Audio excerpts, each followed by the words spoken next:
Hello दोस्तों, आज हम कथा सुनेंगे हरतालिका तीज व्रत कथा। चैनल पर न्यू हो तो चैनल को सब्सक्राइब कीजिए। मान्यता है कि भगवान शिव ने माता पार्वती को उनके पूर्व जन्म के बारे में याद दिलाने के लिए यह कथा सुनाई थी, जो कुछ इस प्रकार है। भगवान शिव माता पार्वती से कहते हैं, हे पार्वती, तुमने मुझे वर के रूप में पाने के लिए घोर तपस्या की थी। तुमने अन्न जल त्याग कर सूखे पत्ते खाए। सर्दी में तुमने लगातार पानी में रहकर तपस्या की। वैशाख की गर्मी में पंचांगी और सूर्य के ताप से खुद को तपाया। सावन की मूसलाधार बरसात में तुमने बिना अन्न जल के खुले आसमान तले दिन बिताए। तुम्हारी इस घोर कष्ट वाली तपस्या से तुम्हारे पिता गिरिराज काफी दुखी और बेहद नाराज थे।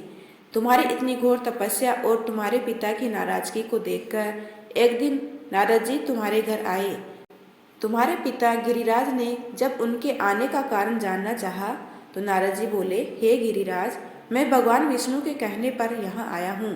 आपकी पुत्री की घोर तपस्या से खुश होकर भगवान विष्णु को उनसे विवाह करने की इच्छा है। इस बारे में मैं आपकी सहमति जानना चाहता हूँ। नारद मुनि की बात सुनकर तुम्हारे पिता अत्यंत खुश होकर बोले, श्रीमान, अगर स्वयं विष्णु भगवान मेरी पुत्री से विवाह करना चाहते हैं तो मुझे कोई आपत्ति नहीं है। भगवान विष्णु तो साक्षात ब्रह्म का रूप है। यह तो हर पिता चाहता है कि उसकी पुत्री सुखी रहे और अपने पति के घर में लक्ष्मी का रूप बने। तुम्हारे पिता द्वारा स्वीकृति पाकर नारद जी विष्णु जी के पास पहुँचे और उन्हें विवाह तय होने के बारे में समाचार दिया। इस बीच जब तुम्हें इस बात की जानकारी मिली तो तुम बहुत ज़्यादा दुखी हो गई। तुम्हें दुखी देखकर तुम्हारी सहेली ने तुमसे दुख का कारण पूछा। मैं सच्चे मन से भगवान शिव को ही अपना पति मान चुकी हूँ, लेकिन मेरे पिताजी ने विष्णु जी के साथ मेरा विवाह तय कर दिया है। मैं इतनी धर्म संकट में हूँ कि मेरे पास जान देने के अलावा कोई और दूसरा उपाय नहीं है। तुम्हारी सहेली ने तुम्हें हिम्मत देते हुए कहा कि संकट के समय धैर्य रखने की आवश्यकता होती है। तुम मेरे साथ घने जंगल में चलो, जहाँ साधना भी की जाती है। वहाँ पर तुम्हें तुम्हारे पिता नहीं ढूंढ पाएंगे। मुझे पूरा भरोसा है कि भगवान तुम्हारी मदद अवश्य करेंगे।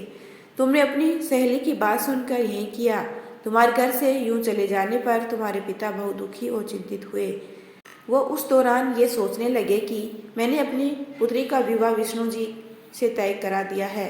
अगर भगवान विष्णु बारात लेकर आए और पुत्री यहाँ नहीं मिली तो बहुत अपमान सहना पड़ेगा। तुम्हारे पिता ने तुम्हें चारों ओर खोजना शुरू कर दिया।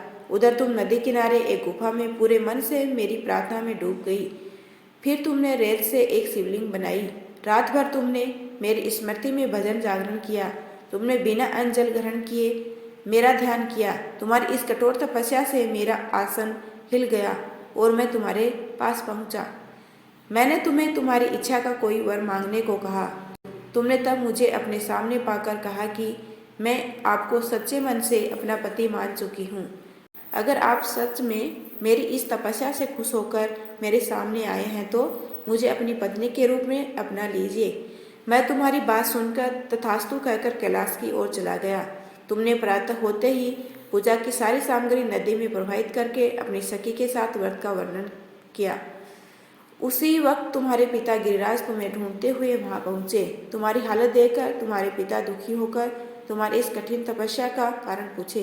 तुमने अपने पिता को समझाते हुए कहा, पिताजी, मैंने जीवन का ज्यादातर समय कठिन तपस्या करके बिताया है। मेरी इस कठोर तपस्या का केवल एक ही उद्देश्य था, शिवजी को पति रूप में प्राप्त करना। मैं आज अपनी तपस्या की परीक्षा में खरी उतरी हूँ। आपने विष्णु जी से मेरा विवाह करने का निश्चय किया था, इसलिए मैं आराध्य की तलाश में घर से दूर हो गई। अब मैं घर आपके साथ एक ही शर्त पर चलूंगी, जब आप महादेव के साथ मेरा विवाह कराने के लिए तैयार होंगे। तुम्हारे पिता ने तुम्हारी इस इच्छा को मान लिया और तुम्हें अपने साथ वापस ले गए। फिर कुछ समय बाद तुम्हारे पिता ने हमारा विधि विधान के साथ विवाह करा दिया। भगवान शिव ने आगे कहा, हे पार्वती, तुमने भाद्रपद की शुक्ल तृतीया को मेरी पूजा करके जो व्रत किया उसी का फल है जो हमारा विवाह संभव हुआ। इस व्रत का यह महत्व है कि जो भी अविवाहित कन्या इस व्रत को करेगी उसे गुणी, विद्वान व धनवान वर पाने का सौभाग्य मिलता है। वहीं विवाहित स्त्री जब इस व्रत को पूरी विधि विधान से करती है तो सौभाग्यवती होती है और पुत्र व धन सुख प्राप्त करती है। कहानी से सीख, अगर सच्चे मन और मेहनत से किसी चीज़ की इच्छा की जाए तो इच्छा जरूर पूरी होती है। यदि आपको मेरा ये छोटा सा प्रयास अच्छा लगा हो तो चैनल को लाइक शेयर एंड सब्सक्राइब कीजिए। आपका अपना कीमती समय देने के लिए दिल से धन्यवाद।